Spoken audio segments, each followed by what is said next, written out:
Nakatakdang simulan ang major rehabilitation o malawakang pagkukumpuni sa EDSA sa Marso. Ayon kay Engineer Loretta Malaluan, Director ng Department of Public Works and Highways sa National Capital Region, aabot sa 7.7 na bilyong pisong nilaang pondo ng pamahalaan para sa pagkumpuni sa EDSA southbound na may habang mahigit sa 25 kilometro. Anya planong simulan ng rehabilitasyon sa EDSA sa Marso kung saan 15 bahagi ng kalsada mula Caloocan hanggang sa Pasay City ang aayusin.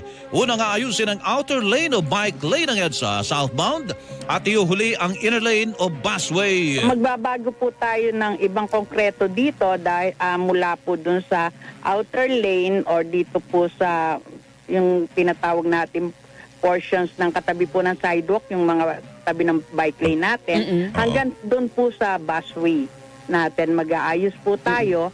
At pagkatapos nga po noon ay ang isa pong ninanais ng ating Pangulong Bongbong